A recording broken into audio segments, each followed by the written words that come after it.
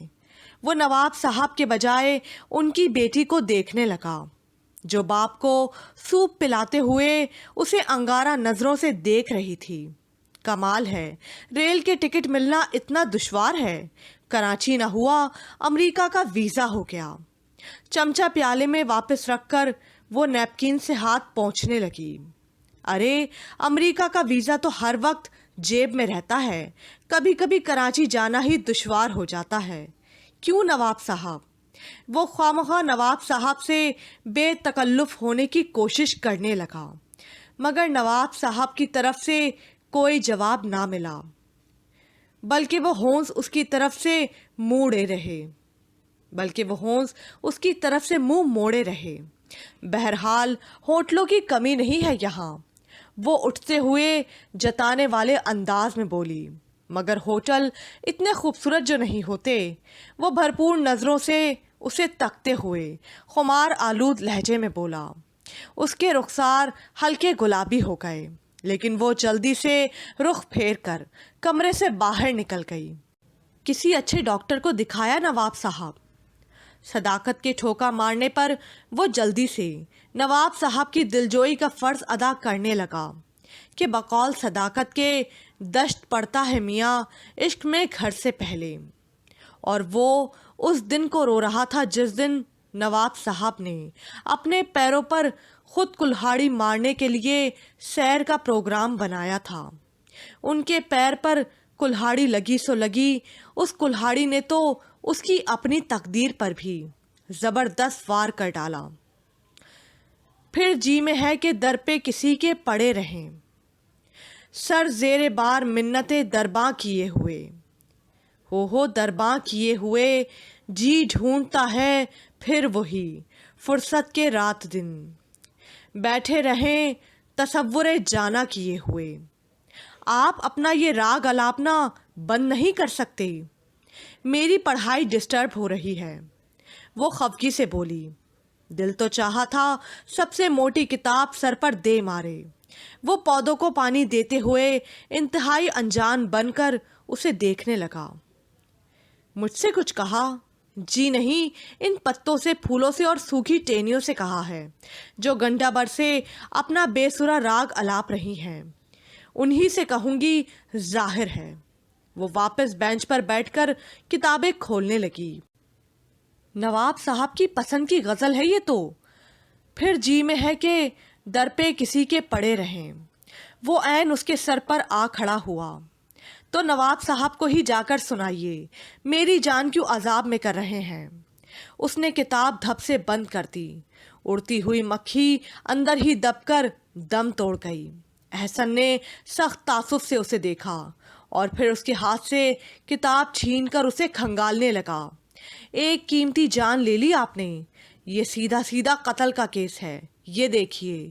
اس نے کتاب کے صفحے پر دم توڑی ہوئی مکھی دکھائی، پھر اسے چٹکی میں پکڑ کر اس کی گود میں پھینکا۔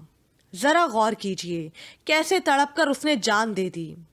ظالم، وہ دیکھ پاس سے اٹھتے ہیں چارہ گر، تیرے مریض ہجر نے توڑا ہے دم ابھی۔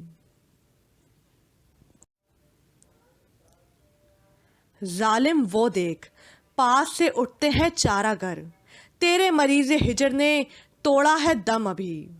وہ ایک دو پل اس طرح اسے گھورتی رہی جیسے قتل کر دینا چاہتی ہو، پھر اپنی کتاب اس کے ہاتھ سے چھین لی۔ آپ کب روانہ ہو رہے ہیں یہاں سے؟ وہ گویا دانت پیس کر بولی تھی۔ احسن نے انتہائی اطمینان سے گلاب کی ٹہنی سے سیاہ پڑتا ہوا گلاب توڑا، اسے ناک پر لے جا کر پوری شدت سے سونگھا اور اس کی طرف بڑھا دیا۔